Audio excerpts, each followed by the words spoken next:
주 예수 그리스도의 사랑하는 형제 자매 여러분, 지금 에베소 교회는 사도 바울로부터 한 통의 편지를 받았습니다. 이 편지를 받고 에베소의 교회의 성도들, 곧 그리스도에 대하여 신실한 이 신자들은 너무 기뻐했습니다. 그러나 동시에 이 편지를 쓴 바울이 감옥에 갇혀 있다는 사실을 알게 되므로 몹시도 슬픔으로 가득 차게 되었다. 사도 바울은 지금 매여 있습니다. 로마라는 그 어마무시한 감옥에 매이게 되었어요. 갇히게, 구금이 되어 있습니다. 바울이 자신이 감옥에 있다는 것을 에베소서에서 3번 언급합니다. 3번. 에베소 3장 1절, 4장 1절, 6장 20절입니다. 바울은 이것을 고난이라고 말하고 있습니다. 물론 바울이 로마의 감옥에 감금당하는 것은 자기가 뭔가 큰 실수를 하고 잘못을 저질렀기 때문에 감옥에 갇힌 것이 아니죠. 우리가 보통 감옥에 갇히는 것은 내가 뭔가 법을 어겼기 때문에, 그것이 진실이든 사실이든 오해든 하여튼 뭔가 문제가 있기 때문에 감옥에 갇히지만 바울에게는 그런 잘못이 단 하나도 없었는데 그가 감옥의 매인 자가 되었다. 그러므로 바울은 이것을 에베소 4장 1절에서 나는 주 안에서 갇혔다라고 말하는 것입니다. 주님 때문에 갇혔다. 바울은 이 같은 자신의 처지가 얼마나 험한 것인지 다음과 같이 말하고 있습니다. 에베소 6장 20절에 나는 쇠사슬에 매인 바 되었다. 주님 때문에 갇혔는데 쇠사슬에 지금 묶여있다 이거죠. 이것은 바울이 에베소서를 쓰고 있는 동안, 이 편지를 쓰고 있는 동안에도 양손과 양발이 쇠사슬에 묶여있는 상태 속에서 이 편지를 쓰고 있다고 바울이 말하고 있습니다. 아까도 말씀드렸지만 이렇게 갇힌 이유는 뭐냐? 딱 하나예요. 이방인들에게 복음을 전하다가 바울이 감옥에 갇히게 되었다. 이것입니다. 복음을 전하다가, 하나님의 말씀을 선포하다가 감옥에 갇혔습니다. 자, 바울이 이렇게 복음을 전하다가 감옥에 갇히게 된 이 형편을 생각해 보십시오. 여러분, 얼마나 하나님에 대한 신뢰가 흔들리겠어요?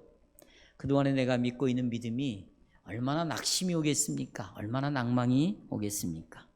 바울은 감옥 안에 있기 때문에 더 이상 교회를 위하여, 성도를 위하여 아무것도 할 수 없는 아주 무능력한 사도가 되어버렸습니까? 그랬어요? 내가 어려움이 와서 질병이 오고 고통이 오고 여러 가지 내게 한계에 도달하는 그런 상황이 이루어졌기 때문에 아무것도 안 하고 절망하고 좌절하고 앉아서 신세타령만 하고 있습니까? 아니죠. 아닙니다. 오히려 바울은 이러한 험악한 상황에서도 에베소 성도를 위하여 감옥 안에서 지금 묶여있는 상태 속에서도 편지를 쓰고 있다. 감옥 안에 있는 바울이 감옥 밖에 자유로운 성도들에게 평강과 은혜가 있기를 기도하고 있고 복을 빌고 있다는 것입니다. 우리는 사도 바울에게서 한 가지 신기한 그리스도인의 삶을 배우게 되는데, 이런 험악한 경우에 있을 때 오히려 다른 사람을 위하여, 다른 지체를 위하여, 교회를 위하여 기도할 수가 있다는 걸 배울 수 있습니다. 여러분, 우리는 어려움에 처하면 어때요? 위로받고 싶고 격려받고 싶고 누가 내 형편을 좀 알아주고 싶고, 만사가 다 귀찮다고 그러죠. 다 귀찮다. 이제는 모든 게 다 귀찮다 이렇게 말하죠. 그러나 바울은 그러지 않았어요. 우리는 바울에게서 그리스도인의 삶이 뭔가, 예수님 때문에 우리가 살아가는 그 원동력은 도대체 어디에서 이런 힘이 나오는가, 이런 것들을 우리가 살펴볼 수가 있겠죠. 감옥에서 바울은 이런 경이로운 편지 한 통을 썼습니다. 이 편지에서 바울은 조금 정리를 하자면 예수 그리스도와 그분이 세운 이 교회가 도대체 무엇인가를 기술을 합니다. 자, 예수님이 누구신가? 그리고 그분이 세운 교회가 도대체 어떤 곳인가? 어떻게 하나님의 은혜로 말미암아 죄에서 죄허물로 죽었던 이 영혼들이 어떻게 하나님의 은혜로 말미암아 새롭게 살아나서 천국 시민이 되고 그들이 교회의 한 지체로 한 몸을 이루게 되었는가? 이것은 너무나도 신비스러운 일이다. 왜냐하면 이것이 창세전에 하나님이 선택으로 이루어진 일이고 또 창세전에 우리를 예정하다 그리스도로 말미암아 하나님의 아들이 되게 하는 이 세상 사람들은 도저히 이해할 수 없는 그런 신비로운 하나님의 경륜 속에서 이루어진 모습이기 때문에, 결과이기 때문에 이것은 사람의 지혜와 이성과 사람의 논리로서는 도저히 깨달을 수도 알 수도 없다. 그렇게 그리스도와 교회는 신비스러운 것이다. 이렇게 지금 에베소서에서 우리에게 말해주고 있습니다. 특별히 2장에서 하나님께서 우리를 선택하신 것은 사람의 일이 아니다. 여러분, 이 세상에서 선택은요, 회사가 여러분을 선택한 거죠. 그렇죠? 남편이 아내를 선택한 거예요. 어떤 사람은 아내가 남편을 선택한 것이죠. 자, 우리가 애를 낳자. 그리고 아이를 낳습니다. 내가 이 학교를 갈 것인지, 내가 이 직장에 들어갈 것인지, 내가 이 돈벌이를 할 것인지, 이것은 다 출발이 여러분이에요. 나예요. 그러나 그리스도가 세우신 교회는 시작이, 먼저가 누구냐? 하나님이라는 것입니다. 하나님이, 바로 그분이 은혜로 우리를 선택해서 교회의 한 몸을 이루게 하고 그리스도 안에서 연합을 시켜줬다. 이것이 이제 1장, 2장에서 나오는 내용이고요. 3장에서 그런데 이것이 감추어진 비밀이래요. 이거 비밀이야? 우리 그러잖아요. 근데 비밀이 뭔데? 그래서 계속 설득해서 비밀을 알아내죠. 그 비밀을 들어보면 아이고 그게 비밀이야? 아무것도 아니네. 이런 경우가 너무나 많아요. 그런데 지금 하나님이 교회를 세우는 이것이 하나님께서 감춰놓은 비밀인데, 이 비밀은 성부와 성자와 성령 이외에는 누구도 알 수가 없었던 그런 비밀인데, 그 비밀이 바로 뭐냐? 바로 이 복음 설교를 통하여, 바울이 전하는 이 복음 설교를 통하여 교회가 세워졌다. 이것이 비밀이라는 거예요. 그런데 교회를 다니는 우리는 비밀로 생각하지 않는 경우가 너무나 많이 있죠. 왜냐하면 교회가 너도 나도 다 교회에 간판을 걸고 있어서 다 교회래요. 다 교회 다닌대요. 그러니까 이게 신비스럽지가 않은 거죠. 그러나 오늘 보십시오. 오늘 이 설교를 듣고 나는 정말 신비스러운 공동체에 들어와 있구나. 이런 것들을 여러분이 경험하시기를 저는 기도합니다. 예. 그리고는 이제 이게 전반부의 내용이고, 이제 후반부 4장, 5장, 6장에서는 예수님이 죽으셨어요. 부활하셨어요. 그리고 어떻게? 승천하신 그리스도가 다 하늘 올라가셨죠. 그 그리스도가 교회의 머리라고 강조를 하십니다. 교회의 머리다. 그러니까 부활하고 승천하지 않았다면 예수님은 교회의 머리가 될 수가 없어요. 왜 승천하셨는가? 뭐가 되기 위해서요? 그렇습니다. 승천하지 않으면 우리의 머리가 될 수가 없어요. 이걸 신앙으로 붙잡아야 돼요. 하늘로 올라가신 것이 머리가 되기 위해서구나. 에베소 교회는 그래서 예수 그리스도 위에 세워졌습니다. 예수 그리스도의 위에 세워졌다는 것은 에베소 교회는 그리스도의 몸이 되는 거고, 이 교회의 머리는 그리스도가 되신 것입니다. 이 말은 예수님이 머리가 되고 에베소 교회가 몸이 되었다. 이 말은 전체의 생활 속에서 드러나야 된다는 거예요. 내가 말을 하는 방식 속에서, 내가 생각하는 방식 속에서, 내가 어떤 것을 계획하는 방식 속에서, 내가 결혼 생활 속에서, 내가 가정 생활 속에서, 내가 자녀들을 교육시키는 방식 속에서, 내가 일을 할 때나 아니면 휴가를 즐길 때나, 이 모든 삶 속에서 예수 그리스도가 나의 뭐다? 머리다. 이게 드러나야 된다는 거예요.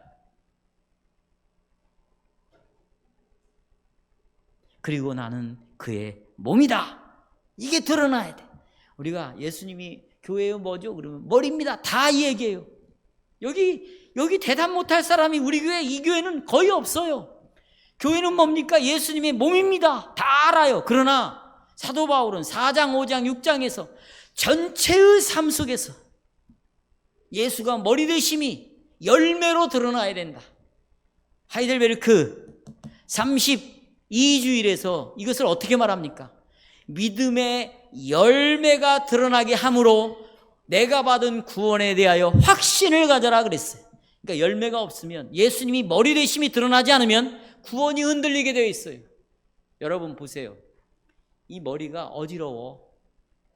머리가 어지러워요. 그러면 어떻게 해? 몸이 흔들리게 되어 있어요. 예수님을 머리로 인정하지 않는 몸인 여러분과 나는 흔들리죠. 갈팡질팡, 오락가락. 눈이 침침해져요. 호흡이 불규칙해. 심장이 불규칙하게 뛰어. 영적으로 그런 흔들리는 삶을 살게 되어 있다. 그래서 모든 영역 속에서 그리스도의 머리 되심, 우리의 몸이라는 사실을 드러내야 된다라는 것입니다. 삶의 모든 측면에서 교회는 바로 이 몸은, 교회는 우리 여러분과 나니까 이 교회 몸은 어디에 붙어 있다? 머리에 붙어 있다. 이걸 교회는 그리스도에 속해 있다, 이런 말이에요. 한번 따라서 해볼까요? 교회는 그리스도에게 속해 있다. 이것을 우리가 지난주 수요일 날 벨직 신앙고백에서 29항에서 자세하게 나오고 있어요. 하나님이 보편적 거룩한 일치된 보편적 그리스도의 교회를 이 땅에 세웠다면 교회 없이 살아서는 절대 안 된다. 반드시 하나님이 세우신 교회에 가입해야 된다. 그런데 교회에 가입했다는 것은 29항에 나옵니다. 29조에 나와요. 꼭 읽어보십시오. 그냥 내가 교회 안에 있다는 것이 교회를 가입하는 것이 아니다. 그래서 기도드불에는 교회 안에 있는 것과 그리스도에 속해 있는 것을 명확하게 구분을 합니다. 교회 안에 들어왔지만 그리스도에게는 속하지 않을 수 있다. 이것을 명백하게 밝힙니다. 마치 뭐와 같냐면, 우리 안에 보세요. 내 몸 안에와 속해 있다라는 걸 지금 구별을 하는 거죠. 내 몸 안에 암이 있어요. 암이. 그러나 이 암은 내 몸에 속해 있지는 않은 거예요. 내 몸과 완전히 따로 놓는 것이에요. 그래서 내 몸에 속해 있는 이 지체들을 암이 공격을 해 사람을 죽여버립니다. 그래서 요한 1서에서 사도 요한이 뭐라고 말하냐면, 저희가 우리에게서 나갔다, 교회에서 나갔대요. 이유는 우리에게 속하지 아니하였기 때문이다. 만약 그가 우리와 속하였으면 우리와 함께 거하였을 것이다, 이런 말을 하는 거예요. 그러니까 우리가 교회를 다니는 것은 교회 안에 있는 것이 아니라 속해 있어야 된다. 다시 말하면 몸으로 서로가 서로에 대하여 다 하나의 믿음을 가지고 있어야 된다. 어떤 믿음? 예수님이 우리의 머리입니다. 다 하나의 소망을 가지고 있어야 된다. 계속해서 우리의 머리는 그리스도가 되어야 된다. 또 우리들끼리는 어떤 믿음을 가져야 되냐면, 우리는 서로 한 몸으로 그리스도에게 속해 있다. 이 마음을 가지고 있어야 된다. 그래서 사도 바울은 우리 교회 안에 한 몸을 이루고 있는 여러분과 저에 대해서 얼마나 고상한 신분을 가지고 있는가. 아이덴티티라고 그러잖아요. 내 정체성이 뭔가. 나는 누구인가? 나는 이종근인가? 아니에요. 나는 목사인가? 아니에요. 나는 부장인가? 과장인가? 학생인가? 나는 여자인가? 나는 남자인가? No! 하나님은 우리를 그렇게 우리의 정체성을 말하지 않아요. 그럼 우리를 뭐라고 말해요? 우리를 그리스도의 교회다. 우리를 뭐라고요? 교회다. 이게 납니다. 이게 나의 정체성이에요. 그 정체성 때문에 가정생활에서, 결혼생활에서, 교회 생활 속에서, 직장 속에서 나는 그리스도의 교회다. 나는 그리스도의 몸이다. 이것 때문에 그리스도의 교회가 아닌 것과 계속 싸우는 거죠. 이 세상의 여정 속에서. 이제 이런 것들을 제가 앞으로 설교를 통해서 여러분에게 말씀하시겠습니다. 자, 이것이 간략하게나마 에베소서가 말하는 내용이라는 것을 여러분에게 전달을 해드렸습니다. 여러분, 이 편지가 이제 에베소 교회만 말하는 것이 아니라 여러분과 저에게도 할 말이 있대요. 사도 바울이 쓴 에베소서가 우리에게도 할 말이 있다는 거예요. 자, 우리가 1년에 성찬을 4번 하죠. 성찬 전에 반드시 신방을 받게 되어 있습니다. 자, 이번에 우리가 받은 신방의 주제가 뭐죠? 서로를 위한 생활이었습니다.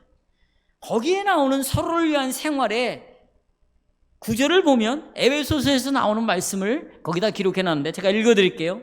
자, 서로를 위한 생활이다. 우리가 신앙생활이 뭐냐? 서로를 위한 생활인데 에베소 4장 32절에 서로 친절하게 하며 불쌍히 여기며 서로 용서하기를 하나님이 그리스도 안에서 너희를 용서하신 같이 하라. 여기서 강조되는 게 뭐예요? 서로예요. 서로. 기독교는, 여러분, 기독교는 존재의 종교가 아니에요. 내가 있냐 없냐 이게 중요하지 않아. 기독교는 존재가 아니라 기독교는 공존이에요. 함께 존재하는 것이 기독교예요. 그러니까 나가 아니라, 보세요, 나는 니에다가 점을 어디에다가 찍어놨어요? 밖에. 너는 점을 어디에다가 찍었어요? 아, 이거 국문학적으로 굉장히 중요한 의미인데 여러분은 별볼 일 없게 듣는 것 같아. 우리는 나를 위한 종교가 아니에요. 기독교는 점을 밖에다 찍을까 안에다 찍을까? 안에다가 찍으면 서로를 위한, 서로를. 에베소서에서 나오는 말씀이요. 5장 1절에 이렇게 말합니다. 또 그러므로 사랑을 받는 자녀같이 너희는 하나님을 본받는 자가 되는데, 하나님이 어떻게 하냐? 그리스도께서 너희를 사랑하신 것 같이 너희도 서로 사랑 가운데 행하라 그랬어요. 그래서 앞으로 이 에베소서 설교를 통해서 우리가 함께 어떻게 살 것인가, 어떻게 지체가 함께 공존할 것인가, 이걸 놓고 하나님의 말씀을 들을 것입니다. 저는 다음과 같은 주제로 설교를 요약합니다. 간단하죠? 한번 설교 주제. 자, 시작. 에베소 교회에 편지 한 통을 쓴 사도. 쉽죠? 자, 여기 편지를 쓴 발신자가 누구고? 바울이고, 이 편지를 받는 사람 수신자는 누구고? 에베소의 교회, 에베소 교회. 편지 몇 통? 한 통. 왜 한 통이라고 했을까? 2통을 쓴 데도 있어요. 고린도 전서후서는 몇 통? 2통. 한 통을 썼다. 3가지를 말씀드려요. 첫째, 바울의 권위입니다. 그래서 오늘 설교 제목이 사도 바울이죠. 바울의 권위. 여러분, 바울은 특별한 권위를 가지고 이 편지를 썼어요. 그 권위는 어떤 권위일까요? 사도라는 권위입니다. 사도. 이 사도라는 말은 무슨 말일까요? 아포스톨로스. 이건 뭐냐면 하나님께로부터 보내심을 받았다, 보내심을 받은 사람이다. 내가 갔다 그게 아니고 보내심을 받았다. 능동태예요, 수동태예요? 수동태로 보내심을. 누가 보냈을까요? 하나님이 보낸 사람이다. 자, 어떻게 보냈는가 우리가 잠깐 살펴볼까요? 어느 날 이 사도 바울이 원수가 생겼어요. 잠을 잘 수가 없어, 이 원수 때문에. 그게 뭐냐? 예수 믿는 것들이에요. 전에는 아무 문제가 없었어요. 근데 예수님이 딱 등장하자마자, 빛이 딱 등장하자마자 어둠이 빛을 너무너무 싫어하는 거예요. 우리는 빛을 좋아한다고 말해요. 어둠은 싫다. 나는 빛에 살고 싶다고 말하는데 실제로 빛이 딱 등장하면 어둠들은 빛을 밀어내게 되어 있어요. 이 사도 바울이 어두운 가운데 있었어요. 어두운 가운데. 빛이 딱 등장했습니다. 그러니 어둠이 예수님을 어떻게 싫어할 수밖에 없었던 거예요. 싫어할 수밖에. 그래서 하나님께서는 다메섹 도상으로 이 성도들을, 교회를 핍박하기 위하여 떠나는 사도 바울을 어떻게 딱 스톱, 너 더 이상 가면 안 돼, 딱 중단을 시켰습니다. 그리고 그리스도께서 친히 사도 바울의 마음을 이렇게 변화를 시켰어요. 그리고 이제 주님을 섬기게 하셔서 주님의 십자가 죽음을 통한 이 구원의 복음을 세상에 전하기 위해서 사도 바울을 보냈다. 이게 사도라는 뜻이에요. 그러니까 바울은 누가 보냈어요? 하나님이 그리스도를 통해서 보내받은 자예요. 그러니까 바울은 그리스도를 대표했습니다. 이게 중요해요. 바울은 그리스도를 대신했어요. 그러니까 바울이 가는 곳마다 누구를 말해야 돼요? 그리스도를 말해야 되죠. 여러분 대사 알죠? 대사. 이 대사의 신분은 자신이 보낸 대통령의 말을 해야죠. 그리고 자기 나라를 위해 말하듯이 바울도 사도예요. 대사입니다. 따라서 그리스도를 위해서 말을 했습니다. 바울이 말을 하거나 편지를 쓸 때 그 사도 바울을 통해서 말씀하시는 분은 누구냐? 바로 그리스도이십니다. 바울이 말하거나 편지를 쓸 때 바울은 절대 자기 말을 한다고 생각하지 않았습니다. 바울은 내가 스스로 난 사도가 될게요 라고 말한 적도 없습니다. 그래서 바울은 오늘 1절에서 자기가 누구의 뜻에 의하여 바울이 사도가 되었대요? 하나님의 뜻대로 사도가 되었다는 것이죠. 이것은 예수님과 똑같은 말을 하고 있는 거예요. 예수님은 단 한 번도 내가 스스로 이 땅에 왔다고 하지 않았어요. 예수님은 항상 먼저 누구를 생각했습니까? 아버지를 생각했어요. 아버지를. 자, 보세요. 하나님이 세상을 이처럼 사랑하사 누구를 보냈어요? 독생자를 보냈습니다. 아버지를 먼저 내가 이 땅에 온 건 나를 보낸 분이 누군가? 하나님이라는 거죠. 근데 이 세상의 모든 인생은 다 자기가 먼저예요. 자기에서 출발하지만 기독교는, 성경은 하나님에게서 출발해요. 태초에 하나님이 주어가 누구? 하나님. 사도 바울을 보낸 것도 누구? 하나님이 누구를 통하여? 그리스도를 통하여. 예수님 똑같은 말을 했어요. 자, 예수님 이런 말씀했습니다. 아버지께서 내게 하라고 하신 일을 내가 이루어서 그랬어요. 그러니까 예수님이 하실 일을 누가 주셨어요? 아버지여 내 뜻대로 마옵시고 그랬어요. 누구의 뜻대로? 아버지의 뜻대로. 그러니까 바울 사도가 지금 하고 있는 모든 사역, 이런 모든 사명, 소명은 누구의 연장이냐면 그리스도의 사역을 계속해서 이루어가고 있는 것이다. 왜? 바울을 보낸 분이 그리스도요. 사도 바울이 하고 있는 일은 곧 누구의 일이요? 그리스도의 일이기 때문입니다. 바울은 그리스도의 사도로 선택된 것은 바로 하나님의 뜻이었습니다. 사람의 뜻이 아니었어요. 자신의 뜻도 아니었습니다. 하나님의 뜻으로 된 것이에요. 그러니까 바울은 철저하게 자신을 하나님의 뜻에 굴복시켰습니다. 사울을 바울이 되도록 떠들어낸 것은 하나님의 뜻이었습니다. 그래서 날마다 사도 바울을 인도하여 이 복음 전하는 일에 전념하도록 했던 것은 바로 자기의 열심도, 자기의 계획도, 자기의 노력이 아니라 누구의 뜻? 하나님의 뜻이었다. 바울의 관심은 자기를 보내신 이의 뜻을 행하는 것이 바울의 최대의 관심이었다. 따라서 바울의 양식은 바로 하나님의 뜻이었어요. 예수님이 우물가에서 사마리아 여인에게 복음을 전하면서 제자들이 음식을 구하러 갔어요. 그 복음을 전하는 동안 예수님이 이렇게 말했어요. 나의 양식은 따로 있다고 말했어요. 나의 양식은 아버지의 뜻을, 이 복음을 전하는 것이다. 그 제자들이 누가 예수님에게 먹을 걸 갖다 줬나? 이해를 못했습니다. 여러분, 우리의 먹고 마시는 양식은 밥과 물이 아니에요. 우리의 영혼의 양식은, 죽을 때까지 우리가 먹어야 할 양식은 하나님이 나를 보냈다는 거예요. 일단 하나님이 나를 위하여 아들을 보냈다는 거예요. 아들은 나를 구원시켰다는 거예요. 구원시킨 예수님이 나를 이 세상에 이 남자를 만나고 이 여자를 만나게 했다는 거예요. 여러분이 동호수에 살도록 하나님이 여러분을 보냈다는 거예요. 왜요? 거기에서 누구의 뜻을 행하라고. 만약에 잘 먹고 잘 살라고 보냈다면 그의 인생은 일생 죽는 순간까지 목마름 속에 살 거예요. 그가 가지고 있는 자원 고갈될 거예요.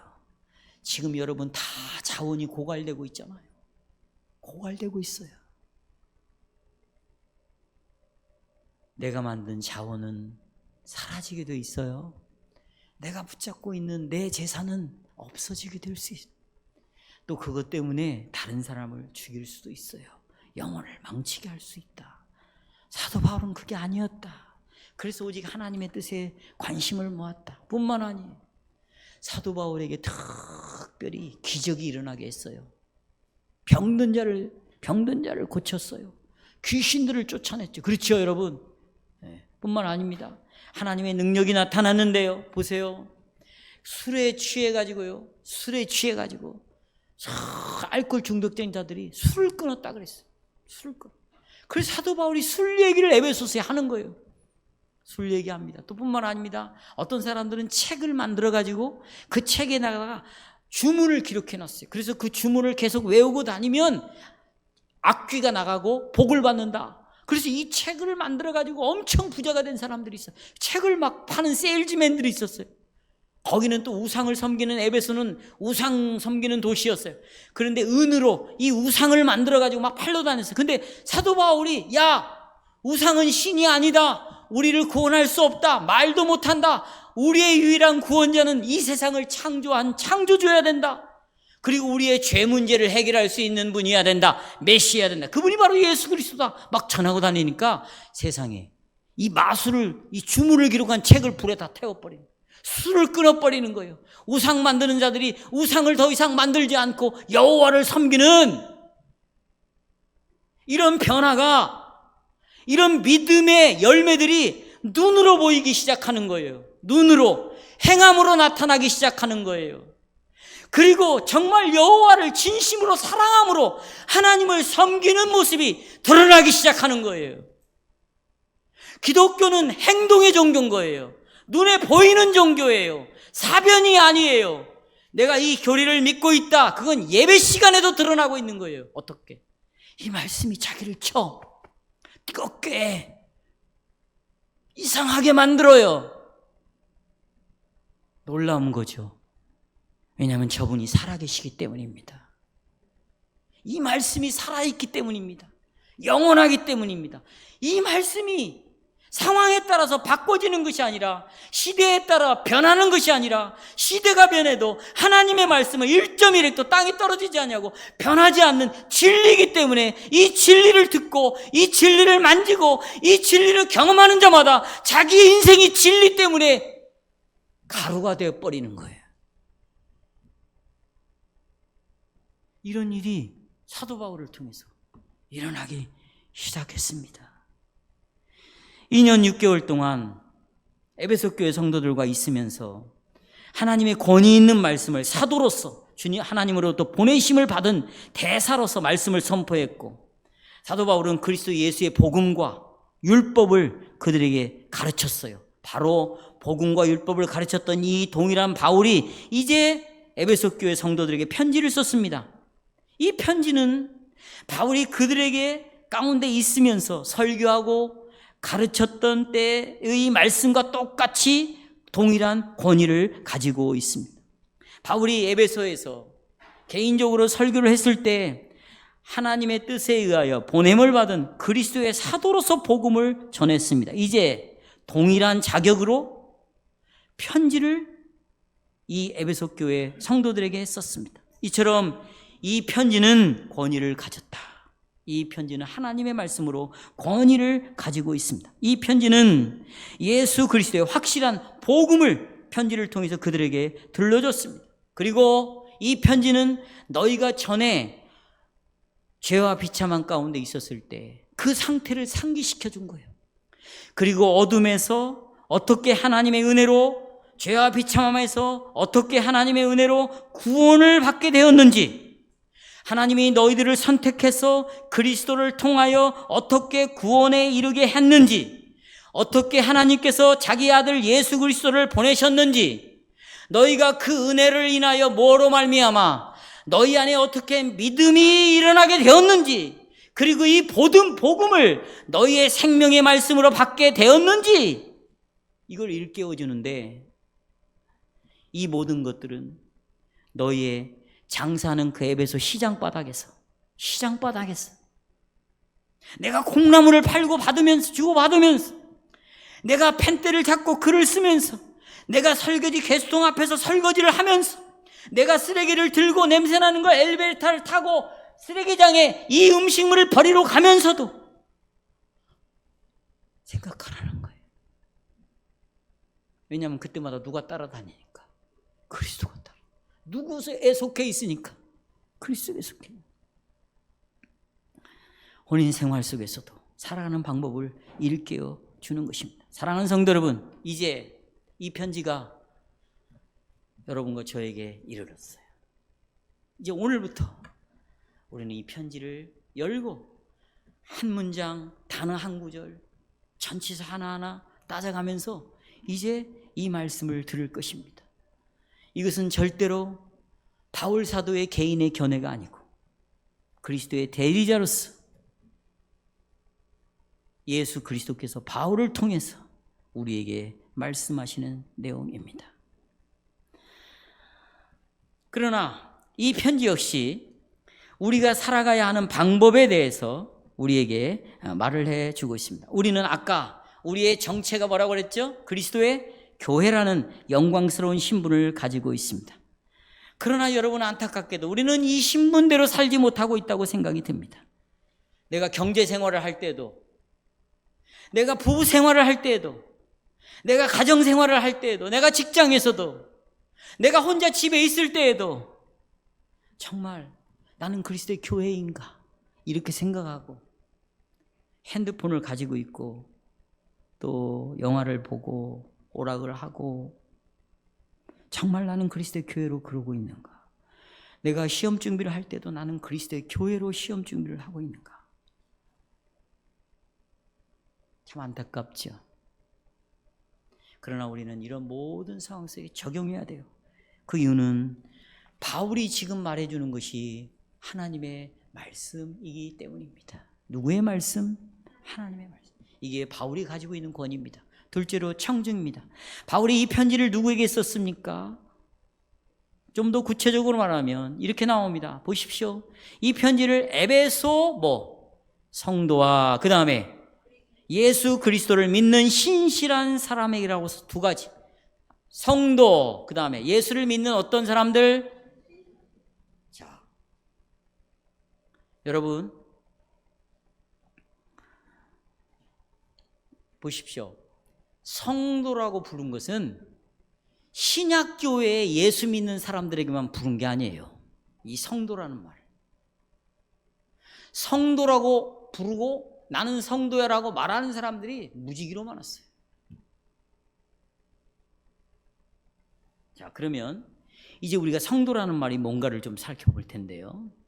이 성도라는 말은 하나님을 위해서 따로 떼어놓은 사람이다. 이게 성도예요. 따로 분리해놓은 사람이다. 그러니까 성도는 하나님을 섬기기 위해서 어디로부터? 세상으로부터 따로 떼어놓은 사람들입니다. 신약시대에 성도로 불렀던 이들이 그리스도인만이 아니었습니다. 왜냐하면 이 성도는 자기가 믿는 신에게 바쳐진 사람이라면 다 성도라고 불렀어요. 신에게, 우상신에게 바쳐진 남자, 여자, 어린이, 어른, 할머니, 할아버지 다 뭐로 불러요? 성도라고 다 불렀습니다. 성도라고 불렀어요. 그래서 자신들을 성도라고 불렀던 에베소 사람들 가운데 세 종류가 있었어요. 성도라고 불려진 사람이 몇 종류? 세 종류. 첫 번째 집단은 보세요. 이 에베소에는 아데미 신전이 있었거든요. 네, 조금 이따 말씀드리겠지만 이 아데미 신전을 숭배했던 사람들, 이 이방신, 우상 숭배를 했던 사람들을 성도라고 불렀어요. 두 번째 집단이 있었어요. 이것은 유대인들인데 유대인들은 자기 자신들을 성도라고 불렀습니다.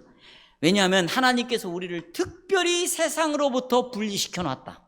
그래서 우리에게만 할례가 있고 율법이 있고 우리에게만 메시아가 오신다. 그래서 자기네들 특별히 성도라고 불렀어요. 그런데 이것이요, 보세요. 이스라엘 백성들이 포로 생활을 했을 때 이상한 종포나 포로 생활을 하면서 한쪽에서는 야, 이제 우리가 바벨론처럼 살자. 우리를 지배하고 있는 그 이방 나라들 얼마나 잘 먹고 잘 사냐, 우리 거기 따라가자, 이런 사람들이 있었고, 또 하나는 아니야, 우리는 철저하게 분리돼야 돼. 근데 성경보다도 더 분리된 거룩한 삶을 살고 싶었어요. 이 사람들이 바로 하시딤이라는 하나의 종파가 하나 생겼어요. 한번 따라서 해볼까요? 하시딤. 이들이 바로 나중에 바리새파가 됩니다. 이들이 뭐가 된다고요? 이들을 스스로 성도라고 불렀어요. 마지막으로 에베소 성도의 세 번째 그룹은 그리스도인들이었습니다. 그리스도인들. 네. 그리스도의 교회가 에베소에 있는 세 번째 성도의 그룹이었어요. 예수 믿는 사람들이죠. 그러니까 바울은 자기가 쓴 편지가 잘못된 주소에 전달되는 것을 막은 거예요.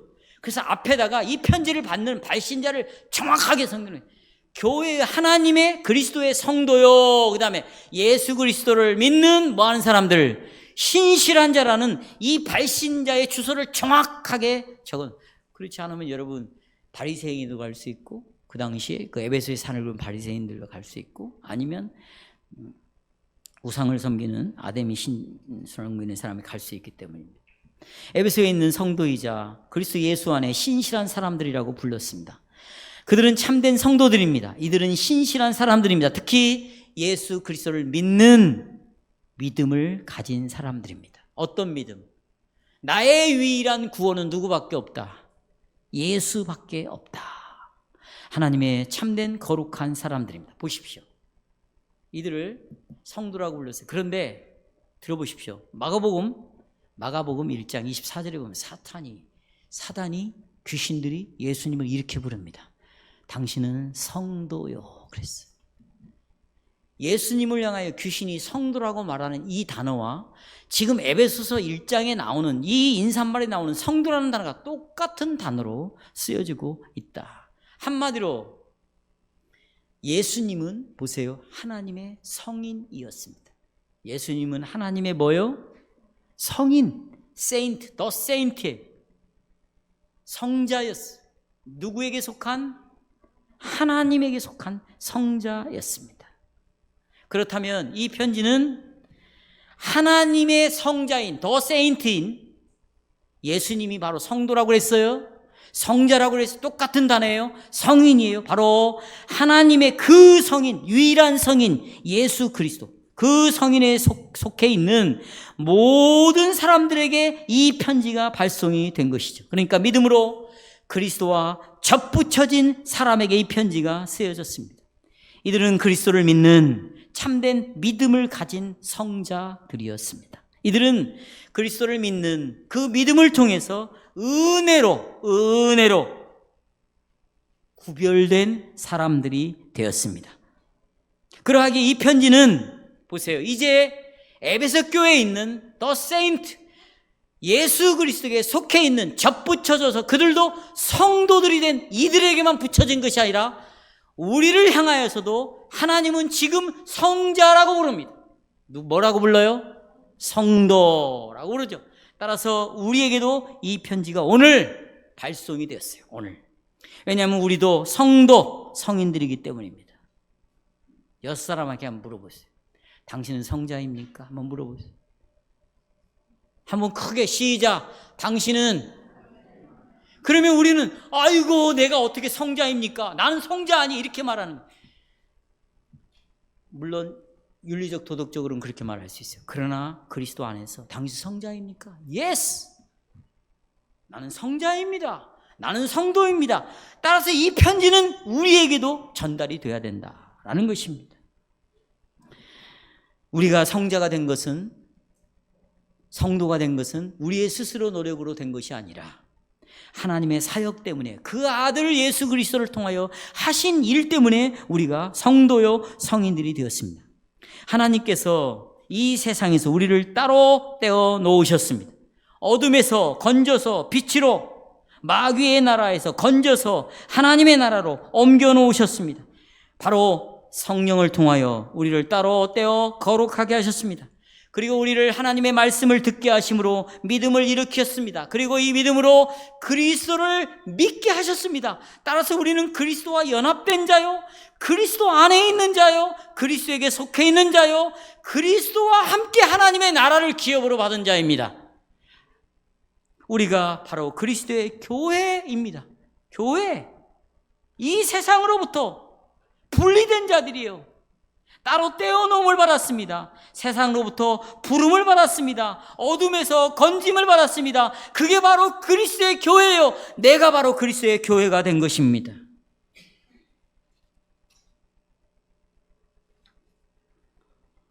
우리가 어떻게 그리스도를 믿는 충만한 믿음을 갖게 되었습니까? 여러분, 어떻게 믿음을 가지게 되었습니까? 출발이 나입니까? 그리스도입니다. 그리스도께서 여러분을 믿게 하셨습니다. 그리스도께서 여러분에게 기름을 부어줬어요. 우리 구원에 대해서 당신의 말씀을 통해 우리에게 말씀하시는 위대한 선지자, 우리의 죄를 위하여 본인이 화목제물이 되어 제사를 드렸고, 지금 우리를 위하여 날마다 보좌 우편에서 중보하시는 대제사장이 계십니다. 우리의 삶 속에서 죄를 파멸하시고 우리를 늘 하나님을 섬기고 복종하라고 요구하시는 위대한 왕이 계십니다. 그분은 예수이시요, 그분은 우리의 구원자이십니다. 그리스도를 믿는 믿음으로 가득 채우시기를 바랍니다. 마지막으로 세 번째 교훈입니다. 바울은 예수 그리스도를 믿는 성도, 성인들에게 이 편지를 썼습니다. 무엇이라고 썼습니까? 그게 바로 바울이 우리에게 주는 교훈인데, 보십시오. 2절에 뭐가 있기를 바랐습니까? 은혜와 평강입니다. 여러분, 은혜와 평강은 구분은 되지만 절대로 분리될 수 없습니다. 아주 사랑하는 두 자매의 이름입니다. 이건 제가 그냥 붙여본 거예요. 아주 사랑하는 두 자매의 이름이다. 하나는 미스 은혜, 또 하나는 미스 평강. 자매예요, 자매. 이 낱말 안에는 중요한 의미가 들어있어요. 그래서 에베소서를 읽어보면 은혜라는 말이 11번 나와요. 평강이라는 말이 9번 나옵니다. 8번 나옵니다. 이 두 낱말이 처음 나오는 것이 바로 2절인데, 사도 바울이 보십시오. 에베소 회중에게 인사하면서, 뭐 하면서요? 인사하면서 이 낱말을 사용했습니다. 여러분, 이 말씀을 도구로 해서 매주일 여러분의 하나님 아버지와 여러분의 주 예수 그리스도께서 이 말씀을 가지고 여러분에게 매주일마다 뭐 하고 있어요? 아버지와 그 아들 예수가 여러분에게 뭐 하고 있어요? 인사하고 있어요. 예배를 시작하는 모든 시작은 땅의 임금들의 머리가 되신 우리 주 예수 그리스도로 말미암아 은혜와 평강이 너에게 뭐하라? 있을지어다. 마지막 설교를 마칠 때도 너에게 평강이 있기를 원한다. 너에게 뭐가 있기를 바란다? 은혜가 있기를 바란다. 오후 예배 때는 아버지의 사랑과 성령의 교통하심, 예수 그리스도의 은혜와 평강이 너에게 뭐 하기를 바란다? 있기를 바란다. 시작에, 예배의 시작에 반드시 아버지와 아들이 주는 이 평강과 은혜로 여러분을 시작하는 것입니다. 여러분을 맞이하는 것입니다. 따라서 여러분 보세요. 여러분은 무엇보다도 먼저 목사를 만나기 위해서 오지 않았어요. 여러분 형제자매를 만나기 위해서 먼저 오늘 예배당에 오지 않았다는 것입니다. 여러분은 무엇보다도 먼저 여러분의 하나님과 여러분의 구세주를 만나러 왔습니다. 여러분이 이 말씀을 들을 때 여러분에게 인사하면서 먼저 여러분을 맞이하고 환영하는 분은 목사도 아니고 장로도 아니고 성도도 아니고 누가 여러분을 맞이합니까? 하나님 아버지가, 아들 예수가 여러분을 먼저 여러분에게 맞이하시는 거예요.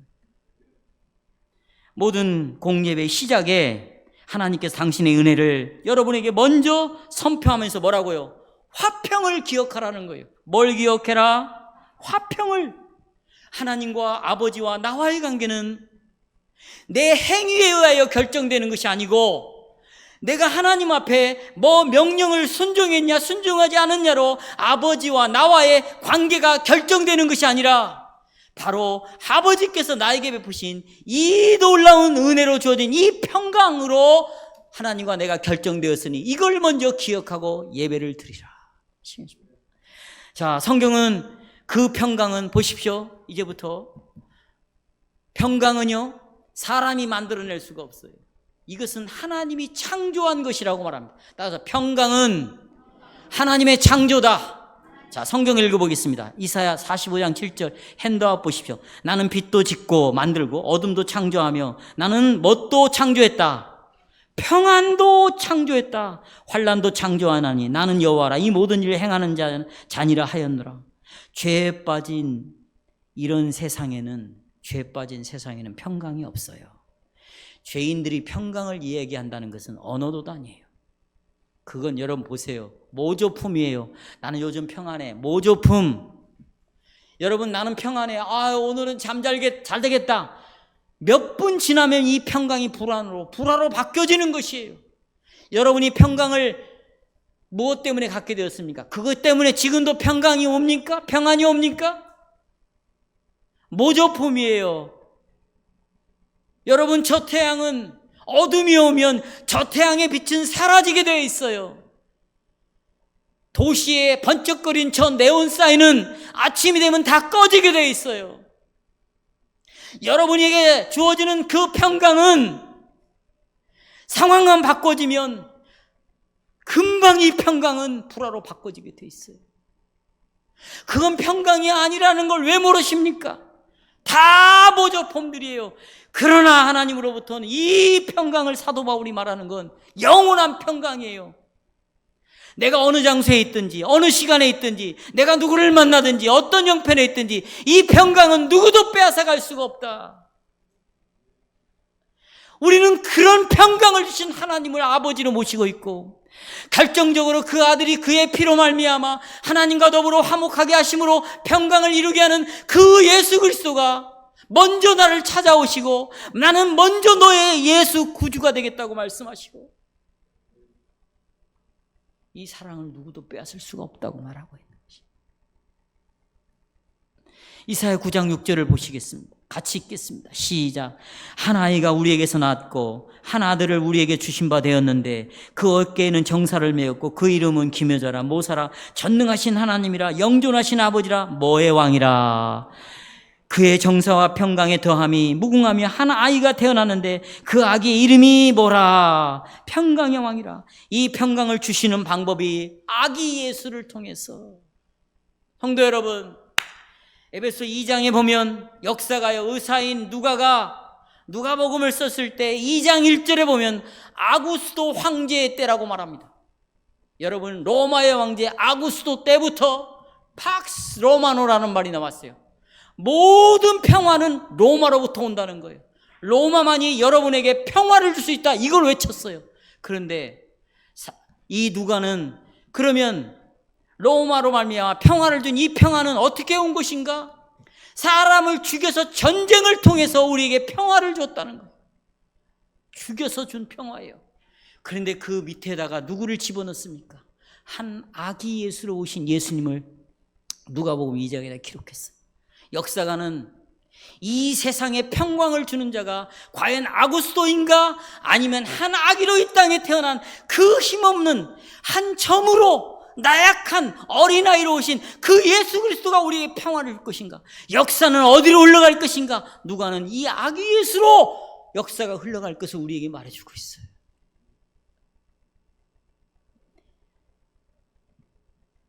그런데 이 평강이 어떻게 만들어집니까? 자, 이사야 53장 5절을 읽겠습니다. 시작. 그가 찔림은 우리의 허물을 인하며 그가 상함은 우리의 죄악을 인함이라. 그 다음에 그가 징계를 받음을 우리가 뭘 누렸다? 예수가 십자가로 말미암아 예수님이 찔림을 맞음으로 얻어맞음으로 찢겨짐으로 피를 흘림으로 말미암아 우리에게 평화가 올 수 있었다는 것이. 십자가가 없으면 은혜와 평강은 주어질 수가 없어요. 평강은 십자가로 말미암아 주어집니다. 그래서 골로새서 1장 20절을 보겠습니다. 골로 밑에 들어오시면, 자, 시작. 그의 십자가의 피로 뭘 이루었다. 그렇습니다. 3장 15절 그리스도의 평강이 너의 마음을 주장하게 하라. 그리스도의 피가 주장하게 하라. 그리스도의 십자가를 날마다 상기시켜라. 그분의 죽음은 우리에게 영원한 평강을 주신 것이다. 그렇다면 여러분, 너도 그리스도의 피냐? 나도 피다. 그렇다면 너도 평강이냐? 나도 평강이다. 그렇다면 우리는 서로 평강을 주고받아야 돼요. 평강을 가로막는 어떤 담도 만들어서는 안 돼요. 주님은 하나님과 우리 사이에 다리를 놓았는데 우리가 계속 다리를 끊어놓는다면 어떻게 되겠어요? 계속 평강. 그렇다면 여러분, 이 평강은 마지막으로 한 2, 3분만 더 하겠어요. 여러분, 이 평강은 무엇으로 온 것입니까? 하나님의 은혜로 온 것입니다. 은혜, 따라서요. 은혜는 왜 우리에게 은혜가 필요합니까? 바로 죄 때문에 은혜가 필요합니다. 우리는 본래 죄인이었습니다. 여러분, 우리는 죄와 더불어 살았습니다. 죄를 먹고 마셨습니다. 마치 더러운 아주 오염된 그 물속에 살고 있는 물고기처럼 아무리 사방을 헤엄치고 다녀도 그 가운데 더러운 물밖에 없기에 물고기는 더러운 물을 먹고 또 뱉어내고 먹고 뱉고 하는 이 더러운 물속에 사는 물고기처럼 우리는 늘 죄를 먹고 마시고 살았어요. 그 더러운 물속에 사는 물고기가 아무리 황금빛 나는 여러분 그런 비닐을 가지고 있다 할지라도, 그 물고기가 모양이 아무리 아름답다 할지라도 그 물고기는 더러운 물을 먹고 살아가는 것이에요. 물고기를 가운데 혹시 나는 이런 더러운 물을 더 이상 못 먹겠다, 그러면 내가 저 높이 올라가면 나는 깨끗한 물을 먹을 수 있겠지, 그리고 위로 올라가면 이 물고기는 깨끗한 물을 먹을 수 있을까요? 물고기가 이 더러운 물로부터 구원을 얻을 수 있는 것은 이 물 밖으로 나오는 것이에요. 어디로? 물 밖으로. 성도 여러분, 불교는 사람이 보기에 참 올바른 길처럼 보입니다. 왜냐하면 굉장히 불교는 철학적이고 도덕적이기 때문입니다. 불교만큼 높은 기준을 가지고 있는 종교도 없습니다. 그러나 이 불교의 가장 큰 문제가 뭔지 아십니까? 인간의 근본적인 죄의 문제를 해결하지 못한다는 것입니다. 성철 스님이 글을 읽어보셨어요? 죽으면서 나는 이 중생들을 모두가 다 지옥으로 떨어뜨리고 말았다. 그리고 죽었어요. 왜요? 나도 내 죄 문제를 해결하지 못하고 죽고 있다 그랬어요. 성철 스님은 늘 이렇게 주장을 했습니다. 사람이 죄악된 세상에 살아가는 동안에 죄 문제를 해결하기 위해서는 늘 한 단계 높은 단계로 위로 올라가야 된다. 그래야 죄 문제를 해결할 수 있다. 그래서 자기는 높은 단계로 올라가기 위해요. 끝까지 자기 자신의 안에 있는 죄와 싸웠어요. 그러나 그 죄를 이기지 못하고 죽었다는 거예요. 물고기가 더러운 물로 오염되어 있는 그 웅덩이 아래쪽에서 살다가 나는 이 더러운 물을 그만 마셔야 되겠다. 그리고 저 높은 곳으로 자꾸 위로 올라갑니다. 그러면 물고기가 더러운 영역에서 여러분 벗어날 수 있습니까? 더러운 물에서 벗어날 수 있는 유일한 길은 그 물을 떠나는 밖에 없어요. 아무리 한 단계 올라가도 거기도 죄가 있고 거기도 더 많이 지켜야 할 것들이 있어서 나는 더 많이 이 죄를 범할 수밖에 없는 것입니다. 많은 사람들이 죄의 영역에 머물러 있습니다. 죄의 신분을 가지고 있어요. 그래서 죄를 해결할 수가 없습니다. 아무리 명예가 있고 아무리 똑똑하고 아무리 잘 나가는 사람이라도 그가 금빛 찬란한 인생을 가지고 있다 할지라도 이 죄의 영역에서 벗어나지 못하면 죄인인 거예요. 죄의 물 속에서 죄의 물을 먹고 죄를 뱉어내면서 살아가는 것이에요. 죄의 결과가 뭐예요? 죄의 싹슨 죽음이에요. 어느 날 석가모니에게 과부가 찾아왔어요.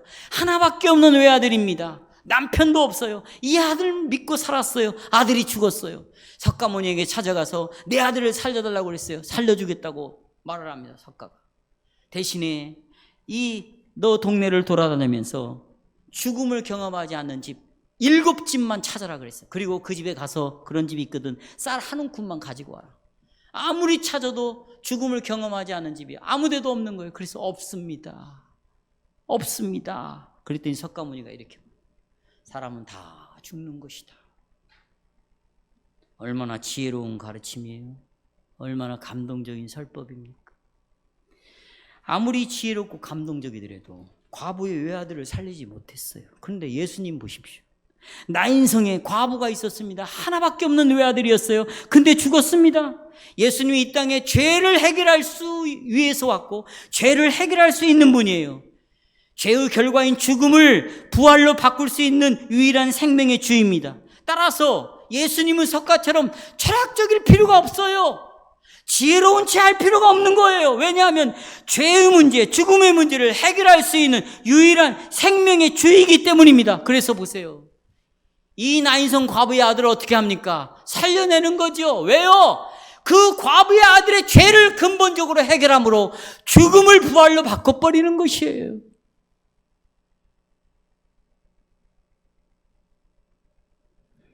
여러분, 우리는 이 죄의 물에서 나올 수 없어요.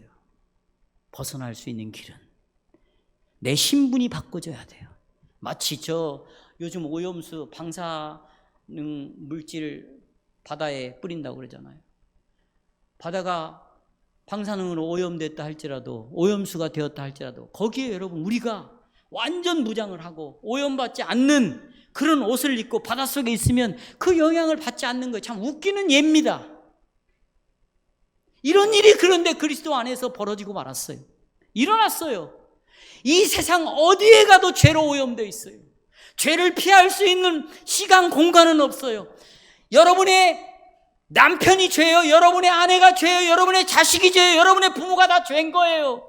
친구들이 죄예요. 직장이 죄예요. 죄 없이는 살 수가 없어요. 그런데 보세요. 죄 가운데 있지만 죄로 오염되지 않도록 우리를 만들어줬어요. 그건 예수님 우리의 신분을 바꿔놨어요. 믿음으로 말미암아 우리를 의롭게 만들어주신 겁니다. 죄 없다고 하신 것이에요. 그래서 하나님 우리를 대할 때 죄 없는 자로 대하고 의로운 자로 대하고 언제든지 하나님과 더불어 교통을 이룰 수 있는 죄의 웅덩이 속에 물속에 헤어나올 수 없지만 의로운 자가 되었어요. 이것이 어떻게 이루어진 겁니까? 하나님의 뭐다? 은혜로 이루어진 것이다. 은혜로 이루어진 것이다. 성도 여러분, 자, 여러분 보십시오. 이 은혜로 우리가 화평을 누리게 되었습니다. 그건 여러분의 조건과는 여러분 스스로의 어떤 것도 개입이 되지 않았어요. 이건 하나님의 사랑 때문이었어요. 이제 이 은혜로 하나님과 더불어 화평을 이미 얻은 자들은 해야 할 일이 있습니다. 화평을 이루십시오. 죄는 화평을 깨트리는 거예요. 죄 짓지 마세요. 화평을 이루십시오. 그리고 화평을 나누십시오. 화평의 가정이 되십시오. 화평의 부부, 화평의 식구들. 그러기 위해서는 여러분이 먼저 여러분 자신을 보면 안 됩니다. 먼저 그리스도가 나에게 해주신 이 뭔가를 깨달으십시오. 이런 은혜와 평강이 여러분의 있기를 축원합니다.